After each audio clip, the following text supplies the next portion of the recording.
TV सरकार के खिलाफ बोलता था तो मोदी जी ने बोला गौतम अडानी को तुम खरीद लो, ये बहुत बकवास करते हैं। अब 1755 में से 17 मिलियन, यार आप ये this is surprising, like 40%। Streaming of Iran क्यों जरूरी है दोस्तों? क्योंकि जब आप ईरान को मेन स्ट्रीम करेंगे ना, तब पाकिस्तान की क्लास लगेगी। उसके बिना पाकिस्तान की लोग है कि यार हमारे प्रधानमंत्री को आपने ऐसा ऐसा कर दिया, और प्रधानमंत्री की 2% की औकात नहीं है।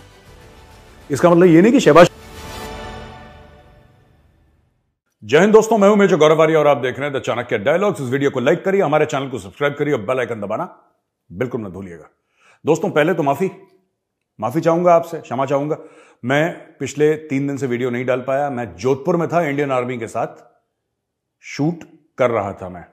और जैसा कि होता है इंडियन आर्मी का, जब शूट होता है तो बाय द वॉच होता है, बाय द क्लॉक होता है, बड़े डिसिप्लिन्ड तरीके से होता है। उसमें मौका नहीं मिल पाता, ये वो एक तरीके से इंडियन आर्मी जब शूट करवाती है तो करवाती है, तो उसमें फिर वो दाएं बाएं का मौका नहीं मिलता, तो मैं कर नहीं पाया। अब से मैं कोशिश करूंगा कि मैं रेगुलरली आपके पास कंटेंट लेकर आऊं। अच्छा दोस्तों, इसके पहले मैंने कुछ पॉइंट्स नोट डाउन करे ना, इसके पहले कि मैं उन पॉइंट्स पे जाऊं, मैं आपको एक बात बताना चाहता हूं। बड़ा अभी भी काफी सोशल मीडिया पे डिस्कशन हो रहा है कि एनडीटीवी को खरीद लिया गौतम अडानी ने, और रवीश कुमार ने रिजाइन कर दिया और पत्रकारिता की मौत हो गई। जो लोग अगेंस्ट हैं एनडीटीवी के और रवीश कुमार के, वो कह रहे हैं कि सब अच्छा हुआ, बहुत बढ़िया हुआ। जो उसके साथ हैं वो कह रहे हैं कि नहीं, बहुत बुरा हुआ पत्रकारिता। देखिए, इसका पत्रकारिता से कोई लेना एक ना लेना दो। कई लोगों की ऐसी सोच है कि एनडीटीवी सरकार के खिलाफ बोलता था तो मोदी जी ने बोला गौतम अडानी को तुम खरीद लो, ये बहुत बकवास करते हैं। देखिए, अगर मोदी जी चाहते ना ये काम करना, तो उनको गौतम अडानी की जरूरत नहीं है। He is the prime minister of India. उनको सिर्फ आंखों से इशारा करना था, बहुत पहले मामला गायब हो जाता। लेकिन ये मामला है नहीं ऐसा जैसा आप लोग समझते हैं। कई लोग कहते नहीं, वो बहुत एनडीटीवी सरकार के खिलाफ सिर्फ एक चैनल था, बाकी तो गोदी मीडिया है और फलाना ढिमका। ये गोदी मीडिया, ये बहुत बड़ा फ्रॉड है। किसी दिन मैं आपको अलग से बताऊंगा, ठीक है? मीडिया असली में मीडिया है क्या, ये आपको किसी दिन आराम से बैठ के समझाऊंगा, ठीक है? क्योंकि मीडिया का अंदर वाला कोई आपको बताएगा नहीं, क्योंकि खुद मीडिया में लोग काम करते हैं, मैं भी मीडिया में काम करता हूं। मैं आपको बताऊंगा, ठीक है, ये असली में चीज है क्या। लेकिन आज वो दिन नहीं है, किसी और दिन बताऊंगा मैं आपको। खैर दोस्तों, ऐसा है कि ये बात तो है ही नहीं कि एनडीटीवी सरकार के खिलाफ बोलता था। आप बीएआरसी की रेटिंग्स आप जाइए, इंटरनेट पे आप देखिए। मैं ये नहीं कह रहा कि लोग एनडीटीवी देखते नहीं देखते, वो मेरा that's none of my business. जो हम लोग टीआरपीज बोलते हैं ना, आप टीआरपीज चेक कर लीजिए 1 to 10।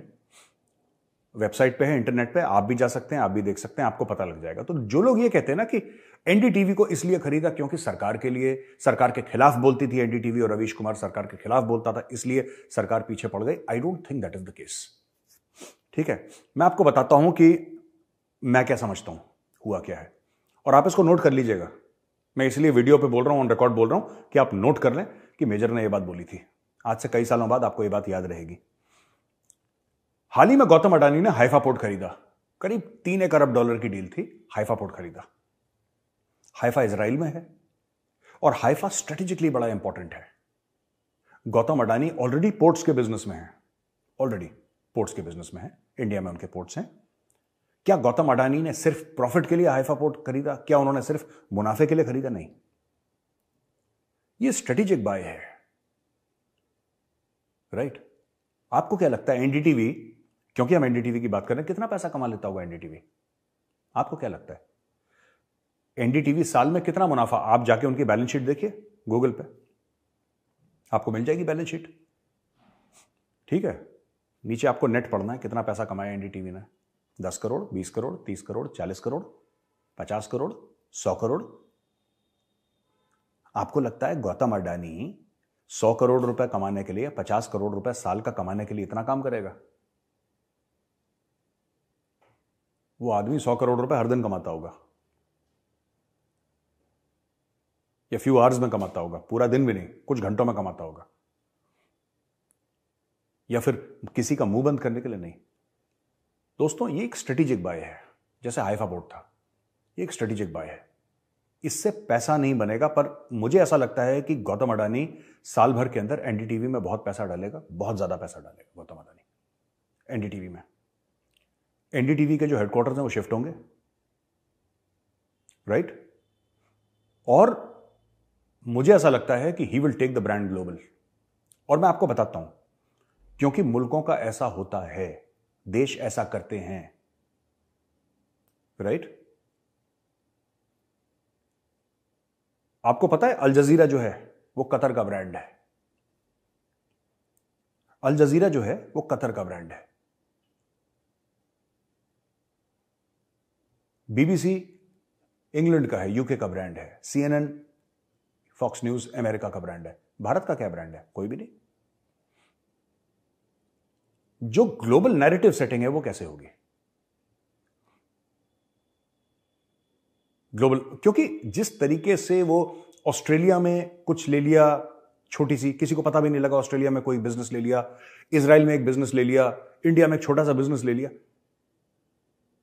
अगर आप इसको एनालाइज करेंगे एक मैप पे देख के, एक नक्शा आप खोलिए और आप देखिए कि गौतम अडानी ने क्या क्या खरीदा है, मुकेश अंबानी ने क्या क्या खरीदा, आपको एक पता लगेगा कुछ धंधे ये लोग चलाते हैं जिसमें गंगा जी की तरह पैसा बहेगा।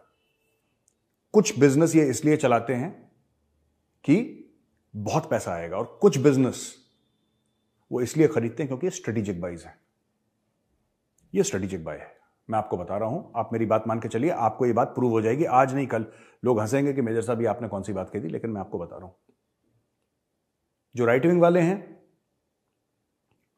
वाले हैं, जो एनडीटीवी को पसंद नहीं करते, जो बड़े खुश हो रहे हैं, आपको खुश होने की जरूरत नहीं है, क्योंकि उसने आपके लिए नहीं खरीदा। और जो लेफ्ट विंग वाले हैं, जो छाती पीट रहे हैं कि डेथ ऑफ जर्नलिज्म, भाई साहब ऐसा है, वो भी कुछ नहीं है। आप भी इमोशनल मत होइए। और ये वाले दोनों वाले, लेफ्ट और राइट, आप दोनों को इमोशनल होने की जरूरत नहीं है। इसका सीधा साधा मामला, ठीक है, जियोपॉलिटिक्स से है। इसका सीधा साधा मामला प्रोजेक्शन ऑफ इंडिया अब्रॉड से है। ये एक स्ट्रेटेजिक बाय है। इसका ना लेफ्ट विंग से लेना ना राइट विंग से लेना, ये मैं आज आपको बता रहा हूं। खैर, अब दोस्तों हम आ जाते हैं अपने मेन मुद्दे पे। मेन मुद्दा यह है कि ये जो चाइनीज वॉरशिप युवांग 5 ये इंडियन ओशन में घुसा। भारत को ऐसा लगा कि ये जासूसी के लिए आया है चीनी जहाज। भारत ने नोटम एक कर दिया कि ना, नोटिस ना, कि जब नोटम होता है, जब हम ये नोटिस देते हैं दूसरे देशों को कि भाई हम मिसाइल टेस्ट करने वाले हैं, भारत ने बोल दिया साहब हम अग्नि 5 टेस्ट कर रहे हैं। अच्छा, अग्नि 5 एक ऐसी मिसाइल है जिससे ना चीन को बड़ी सारी परेशानी है, बिकॉज विद अग्नि 5 इंडिया कैन रीच बीजिंग, पहुंच सकता है आराम से। भारत ऐसे कई, और सिर्फ बोला है 5000 से 8000 किलोमीटर इसका रेंज है, ठीक है। अग्नि 5 का अगर आप देखेंगे, इंटरनेट पे भी है, कहीं पे किसी का भी बयान भी देखेंगे ना, तो ये आपको पता लगेगा कि अग्नि 5 जो है उसका रेंज, ये भी गलत है, मैं आपको बता रहा हूं। अग्नि 5 का रेंज 8000 से कहीं ज्यादा है, कहीं ज्यादा अग्नि 5 का रेंज है, 8000 से ज्यादा। और ये चाइनीज भी यही बात कहते आए हैं कि जो भारत ने हथियार बनाया है बहुत खतरनाक है, लेकिन भारत सबके सामने कुछ और स्टोरी सुना रहा है, और यही मेरा भी मानना है। क्योंकि जब भी अग्नि 5 की बात, मैं सिर्फ छोटी सी बात कहता हूं, जब भी अग्नि 5 की बात होती है ना, चाइनीज का गला सूख जाता है। अजीब अजीब सी हरकतें करने लगते हैं चाइनीज, अजीब अजीब सी हरकतें। ये आर्टिकल छपना शुरू हो जाएंगे, एडिटोरियल छपना शुरू हो जाएगा, अग्नि 5 कर दिया, तो आपको क्या प्रॉब्लम है अग्नि 5? अभी तो अग्नि 6 भी होने वाला है, अग्नि 7 भी होगा फिर। नहीं, अग्नि 5 से खास परेशानी है। पाकिस्तान को इसलिए ज्यादा परेशानी नहीं है, वो तो चाइनीज बोलते हैं तो इसलिए वो बोल देते हैं, इसलिए परेशानी नहीं है पाकिस्तान को, क्योंकि अग्नि 5 is not for Pakistan. Pakistan तो बगल में हो, तो पृथ्वी निपटा देगा उसको। या अग्नि 2, अग्नि 3 is more than sufficient for Pakistan. अग्नि 5 एक अलग लेवल का गेम है, तो ये इंडिया ने सीधी धमकी दे दी कि हम टेस्टिंग कर रहे हैं अग्नि 5 की। अच्छा है। अच्छा, पाकिस्तान का एक ग्रुप है टेलीनॉर मोबाइल फोन का, जैसे हमारे यहाँ एयरटेल है, हमारे यहाँ वोडाफोन है, या फिर हमारे यहाँ ये जियो है रिलायंस का, और भी हैं। एक नॉर्वेजियन फर्म है टेलीनॉर, ये काफ़ी समय से पाकिस्तान में वो काम कर रही थी, और काफ़ी समय से पाकिस्तान में लोगों को प्रोवाइड कर रही थी सर्विसेज। अब इसने एक अमीराती फर्म है जिसको मामला बेच दिया है, और ये यहां से निकल लिए हैं। ये कह रहे हैं कि कंपनीज ऑपरेशनल कॉस्ट्स $55 मिलियन थी। जो कंपनी चलाने की पाकिस्तान में कॉस्ट थी $55 मिलियन, जिसमें 17 मिलियन सिर्फ बिजली का बिल था, पावर कॉस्ट्स। अब 55 में से 17 मिलियन, यार आप ये, दिस इज सरप्राइजिंग, लाइक 40% आपका पावर के बिल्स हैं, लगभग 40, मैंने कैलकुलेट नहीं करा, मैं आपको बता रहा हूं। तो उन्होंने बोला यार पाकिस्तान में हमारा फ्यूचर नहीं है। अब अमीराती जो कंपनी आएगी वो चलाएगी, यूनाइटेड अरब एमिरेट्स की जो चलाएगी, कैसे भी चलाएगी, वो पाकिस्तान उनसे कुछ डील करेगा तो करेगा, लेकिन बहुत बड़ा एक ब्रांड नेम पाकिस्तान में निकल लिया यूनिनॉर, क्योंकि वो कह रहा था कि इंडिया से लोग, देखिए इंडिया में क्यों होता है कि अगर कोई छोड़ के जाता है ना, क्योंकि इंडिया में डेटा बहुत चीप है, पाकिस्तान में डेटा महंगा है, इंडिया से 2 या 3 गुना ज्यादा महंगा है पाकिस्तान में डेटा, इंडिया में डेटा बहुत चीप है। तो भारत में जो होड़ लगती है ना कि कौन कंज्यूमर को अच्छी सर्विस बिल्कुल सस्ते तरीन दाम में देगा, इंडिया में यह है, पाकिस्तान में उल्टा मामला है। तो अब यूनिनॉर को लगा कि साहब हम यहां पर तो पैसा वैसा बना नहीं सकते, लुटिया डूब गई, तो यूनिनॉर ने बेचा किसी और कंपनी को, उस कंपनी को लगा कि हम पाकिस्तान से पैसा कमा लेंगे। और बिल तो मुझे नहीं लगता कि बिल देते भी होंगे वहां पे कि नहीं देते होंगे। जैसे कि पाकिस्तान तेल खरीदता है ना, फिर कहता है कि नहीं डेफर्ड पेमेंट पे, यानी कि अगर आपको इमीडिएटली पैसा देना है तो पाकिस्तान बोलेगा कि हमने आपसे तेल खरीदा, हम 3 साल के बाद पैसे देंगे। हो सकता है वहां के लोग यूनिनॉर को बोल रहे हो कि यार तुम्हारा मंथली मोबाइल बिल हम 3 साल के बाद देंगे, आज हमारे पास पैसे नहीं है, भागो यहां से। तो भाग गया और डर के मारे, ये भी हो सकता है। It's highly, everything is possible in Pakistan. अच्छा, डोवाल साहब जो हमारे एनएसए हैं, उनकी एक मीटिंग हुई, यहां पे कॉन्क्लेव यहां पे हुआ है, होस्ट करा है कॉन्क्लेव, और ये कजाकिस्तान, किर्गिस्तान, तजाकिस्तान, उज्बेकिस्तान से लोग आए थे। और ये किसके लिए था मैं पढ़ के बता रहा हूं। Curbing terrorism and terrorist financing in Afghanistan and the use of trade and connectivity routes via Iran are key to regional security, said India as National Security Advisor Ajit Doval chaired the first India Central Asia meeting of NSAs and Secretaries of Security Councils in Delhi। अच्छा, देखिए ना, बात यह है कि भारत ये कह रहा है कि भाई अफगानिस्तान कैसे स्टेबलाइज होगा, अफगानिस्तान कैसे, पाकिस्तान जो है, Pakistan is the cause of instability in Afghanistan. Afghanistan में जो भी, अफगानिस्तान एक बड़ा ढंग का मुल्क हुआ करता था, आप लोगों को शायद ना पता हो, क्योंकि मेरे सुनने वाले काफी यंग लोग भी हैं, पर अगर आप रिसर्च करेंगे थोड़ी सी, आपको पता लगेगा कि एक जमाने में अफगानिस्तान ऐसा नहीं था जैसे आज है। बड़ा मॉडर्न मुल्क था, लेडीज घूमती थी आराम से बाहर दिन रात, लोग भी घूमते थे, वहां पे सारी फैसिलिटीज थी जैसे और हैं। जब रशिया आया ना वहां पे, तो पाकिस्तान ने पाकिस्तान को मौका दिखा। पाकिस्तान ने अपनी लालच के चलते पूरे एक देश को बर्बाद कर दिया, अफगानिस्तान को, अपने लालच के चलते कि भारत से हमें खतरा है तो हमें अफगानिस्तान में और जगह चाहिए, स्ट्रेटेजिक डेथ चाहिए, ये चाहिए, फलाना ढिमका 5वां सूबा, ये ड्रामा जो उनके दिमाग में, ये ख्याली पुलाव पाकिस्तानियों के चलते रहते हैं। उन्होंने अफगानिस्तान को बर्बाद कर दिया। आज की तारीख में जो आप देखते हैं ना, लंबी लंबी दाढ़ी वाले तालिबान कलिश्निकोव लेके हाथ में, ऐसा था नहीं। 70s में, 60s में, 50s में ऐसा अफगानिस्तान था नहीं। अफगानिस्तान एक प्रोग्रेसिव मुल्क था, एक बहुत अच्छा मुल्क था, लोग आते थे अफगानिस्तान देखते थे, बड़ा सुंदर मुल्क है। पाकिस्तान ने सब बर्बाद कर दिया। आज की तारीख में मैं आपको बताता हूं कि टेररिज्म जो है, जो एनएसए साहब ने जो मीटिंग बुलाई, ये 4-5 देशों के एनएसएस को बुलाया, सेंट्रल एशिया के, और उनको बुलाया और उनसे बोला कि यार देखो, कनेक्टिविटी की बात हमने करनी है कि हमारी जुड़त कैसे रहेगी, हमें ट्रेड की बात करनी है, हमें एंटी टेररिज्म की बात करनी है कि वहां से टेररिज्म ना, अफगानिस्तान से टेररिज्म, क्योंकि वहां पे इस्लामिक स्टेट भी है, वहां पे अलकायदा भी है, वहां पे तालिबान तो है ही है, लेकिन तालिबान का थोड़ा सा अलग मामला है। तालिबान कभी ये नहीं कहता कि हम अफगानिस्तान के बाहर जाके किसी के ऊपर अटैक करेंगे, आज तक तालिबान ने ये नहीं करा। ठीक है, तालिबान ने कभी ये नहीं बोला कि हम अमेरिका पे हमला कर देंगे और हम इंडिया के ऊपर हमला कर देंगे और इजराइल के ऊपर, वो ये सब बातें नहीं करते, वो अपने ही मुल्क में खुश हैं तालिबान वाले। लेकिन वहां पे अलकायदा भी है, वहां पे इस्लामिक स्टेट भी है, दाइश है, खोरासान चैप्टर उनका है, और कई सारी चीजें हैं वहां पे जो कि चिंता का विषय है लोगों के लिए। और अब इन्होंने एक बड़ी इंपॉर्टेंट बात जो करी है एनएसए साहब ने, कि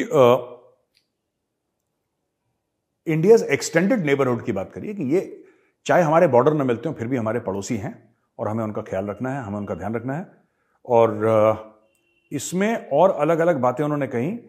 NSA discussed the current situation in Afghanistan and its impact on security and stability of the region, reiterating strong support for a peaceful, stable and secure Afghanistan, emphasizing respect for sovereignty, unity and territorial integrity. अच्छा देखिए, ये तो reason है, reason के बारे में बात कर ली कि भाई अफगानिस्तान की हम इज्जत करते हैं, लेकिन एक इसमें बात NSA अजीत डोवाल साहब ने बहुत जबरदस्त कही है।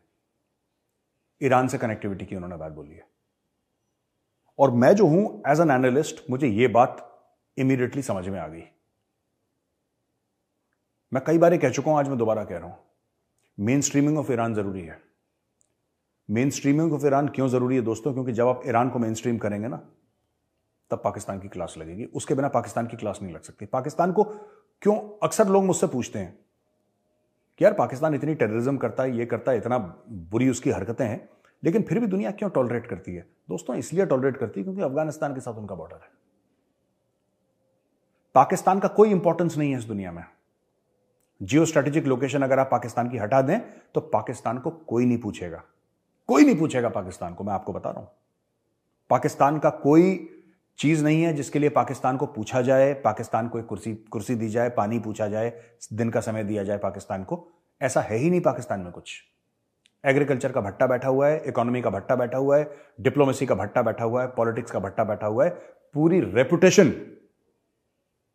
रेपुटेशन का कूड़ा हो रखा है। पर लोग इसलिए झेलते हैं क्योंकि अफगानिस्तान जाना है। अफगानिस्तान लैंडलॉक्ड कंट्री है, यानी कि समुद्री रास्ता कोई नहीं अफगानिस्तान जाने के लिए। अगर आपको समुद्र से जाना है तो दो ही देश हैं, या तो पाकिस्तान या तो ईरान। ईरान के ऊपर अमेरिका ने सैंक्शंस डाल रखे हैं 1979 से, तो ईरान को तो आपने ब्लैकलिस्ट कर रखा है। अब बचा पाकिस्तान, पाकिस्तान पूरा फायदा उठाता है। आपको जब सेंट्रल एशिया जाना हो तो पाकिस्तान अपनी शर्तें रखेगा। इंडिया ईरान को मेन स्ट्रीम कर रहा है, यही जो उन्होंने डोवाल साहब ने बात करी है। India is main streaming Iran. मैं आपको आज बता रहा हूं, India is main streaming Iran. आप इसको नोट कर लीजिएगा। आज से देखिए, अमेरिका चला गया अफगानिस्तान से, बाकी जितने भी यूरोपियन कंट्रीज थे जो इनकी इंटरनेशनल फोर्स थी वहां पे, ये अफगानिस्तान को छोड़ के चली गई। लेकिन इसका मतलब ये नहीं कि वापस नहीं आएंगे लोग। दोस्तों, अमेरिका और यूरोपियन कंट्रीज अफगानिस्तान को छोड़ के चले गए। इसका मतलब ये नहीं है कि कुछ सालों बाद वो वापस नहीं आएंगे। मैं आपको आज बता रहा हूं, ये वापस अफगानिस्तान में आएंगे। ये डायरेक्टली आए, इनडायरेक्टली आए, खुद अपने ट्रूप्स वहां पे डालें ना डालें वो अलग बात है। ये इनकी पूरी दखलंदाजी अफगानिस्तान में रहेगी। उसके कई फैक्टर्स हैं जो मैं बाद में डिस्कस करूंगा, लेकिन सबसे बड़ी बात यह है कि अगर आपने ईरान को एक्टिवेट कर दिया, अगर आपने ईरान को मेन स्ट्रीम कर दिया, ईरान में अभी बहुत वो हिजाब के चक्कर में बहुत मारपीट चल रही है वहां पर, और India is constantly in touch with Iran. अगर आपने आपको ईरान को आपने मेन स्ट्रीम कर दिया, फिर आपको पाकिस्तान की जरूरत नहीं पड़ेगी। आपको अफगानिस्तान जाना है ना, ईरान से जाओ।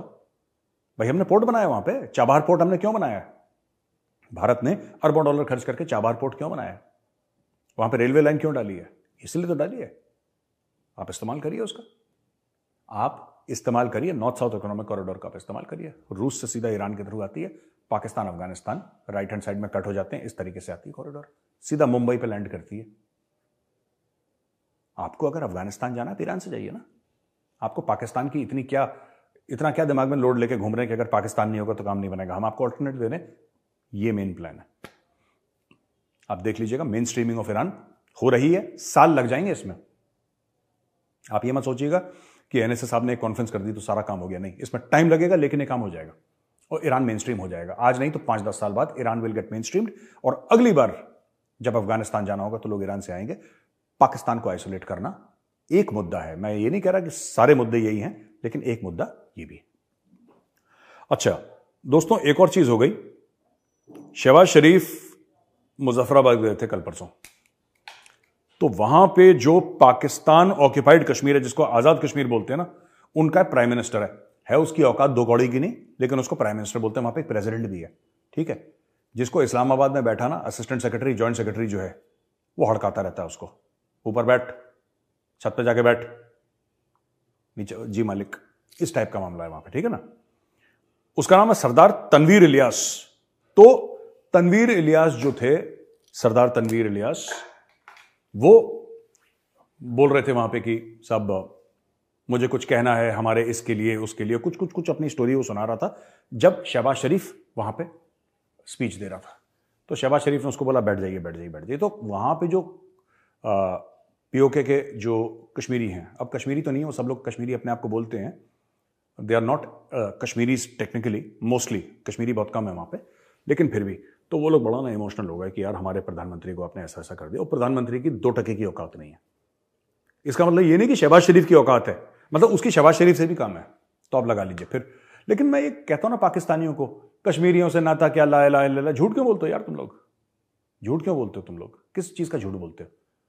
उस बंदे ने बोला कि आपको इतना पैसा मिला, ये जो इलियास था वहां का पीएम, उसने बोला जी आपको इतना पैसा मिला, आपने हमारे लिए क्या करा? उसको बोला बैठ जाओ बैठ जाओ बैठ जाओ, उसको शट अप कॉल दे दिया सीधा। ओ भाई तुम एक बात बताओ, और ये इलियास भी बेवकूफ है, ठीक है, जो वहां का सो कॉल्ड प्रधानमंत्री है, सो कॉल्ड पीओके का ना, आजाद कश्मीर जो अपने आप को बोलते, वो भी गधा है। अरे तुम कहते हो कि हमें पैसा नहीं मिला, बलूचिस्तान को कौन सा पैसा मिल गया? खैबर पख्तूनख्वा को कौन सा पैसा मिल गया? सिंध को कौन सा पैसा मिल गया? और सारा पैसा पंजाब जाता है। Don't you know this? Don't you know this? और थोड़ा घर की छत पे खड़े हो जाओ इलियास साहब, अपने घर की 2-3 माले की जो भी तुम्हारी बिल्डिंग होगी मुझे नहीं पता, उसके ऊपर खड़े हो जाओ, दूरबीन से हमारे कश्मीर को देखो, यहां के एयरपोर्ट देखो, यहां के रेलवे स्टेशन देखो, यहां के बस स्टैंड देखो, यहां की यूनिवर्सिटीज देखो, यहां के 5 स्टार होटल देखो, यहां की कंपनीज देखो, तब आपको पता लगेगा। ये होती है डेवलपमेंट, ये होता है सबका साथ सबका विकास। तुम्हारे यहाँ ढंग का बस स्टैंड तो है नहीं पीओके में, एयरपोर्ट वेयरपोर्ट तो छोड़ दो, ट्रेन कभी आती कभी नहीं आती, एक ढंग का बस स्टैंड नहीं है तुम्हारे पास, ढंग का। फंक्शनल होगा जरूर, मैं मना नहीं कर रहा, लेकिन ढंग का नहीं है किसी भी चीज का, क्योंकि सारे पैसे पंजाब खा गया, सारे पैसे बलूचिस्तान के खा गया, सिंध के खा गया, खैबर पख्तूनख्वा के खा गया। तुम्हें क्या लग रहा था कि सरदार बहुत खुश होगा, शाबाशी देगा? है ऐसा नहीं होता। तो ये हल्ला वल्ला करना बंद करो ये। और इतना क्यों कह रहे हो कि हमारी तरक्की नहीं हुई? यार मैं जो पीओके की लीडरशिप है मैं उससे बात कर रहा हूं इस वक्त। तुम ही जिहाद करना चाहते थे तो करो जिहाद। भाई आप चाहते थे ना जिहाद फी सबीलिल्लाह, काफिरों का गर्दन काटेंगे, कश्मीर के अंदर घुसेंगे, कुर्बानियां दे देंगे, हमारे बच्चे भी कुर्बान, हम भी कुर्बान, फलाना ढिमका सब कुछ, तो करो कुर्बानी। ये क्यों रो रहे हो कि हमारे यहां बिजली नहीं आती? ओ भाई जिहाद में जिहाद करो ना, तुम बिजली नहीं आती इसमें क्यों रो रहे हो कि हमारी बिजली नहीं आती, हमारे बच्चों के लिए पानी नहीं है, सड़कें ठीक नहीं है, यहां पे इलेक्ट्रिसिटी बिल्कुल कुछ सेकंड्स के लिए आती है चली जाती है, यहां पे इंफ्रास्ट्रक्चर गड़बड़ है। तुमने तो कभी इंफ्रास्ट्रक्चर की बात ही नहीं करी, तुमने तो कभी डेवलपमेंट की बात ही नहीं करी, तुम तो जिहाद लड़ना चाहते थे। तो जो तुम्हारे साथ हो रहा है बिल्कुल बेटा ठीक हो रहा है, तुम जिहाद लड़ो, ठीक है? यू वांटेड टू डू जिहाद, यू फाइट जिहाद, ठीक है? मैं सरकार से कह रहा हूं पीओके के, जो पीओके के लोग हैं, पाकिस्तान ऑक्यूपाइड कश्मीर के जो आवाम है, आप हमारे लोग हैं, ठीक है? आप भारतीय हैं। अगर आप भारत में होते तो हम उस जगह को भी जन्नत बना देते, लेकिन अनफॉर्चुनेटली पाकिस्तान का अवैध कब्जा है। कुछ समय की बात है, जस्ट वेट, थोड़ा सा सब्र करें, चंद रोज और मेरी जान, फकत चंद ही रोज, it's a matter of time. हां, तो ये सब हो गया है। और इसके बाद आखिरी जो चीज मैं कहना चाह रहा हूं आपकी कि करीब आज की जो आखिरी खबर है बड़ी, एक तो चाइना ने वो जीरो कोविड की स्ट्रेटजी अबैंडन कर दी, वो मैं ज्यादा इस पर जाऊंगा नहीं, लेकिन 400 कंटेनर जो सब्जियों के हैं कराची सी पोर्ट पे अटके हुए हैं, 400 कंटेनर सब्जियों के, क्योंकि उनके पैसे देने के लिए, मतलब पाकिस्तान के पास डॉलर है ही नहीं, ठीक है? All Pakistan fruit and vegetable exporters, importers and merchants association, PFVA chairman Mohammad Shehzad Sheikh told the Ministry of Commerce on Tuesday that 417 containers worth more than 5.4 million, ठीक है, ये अटके हुए हैं वहां पे।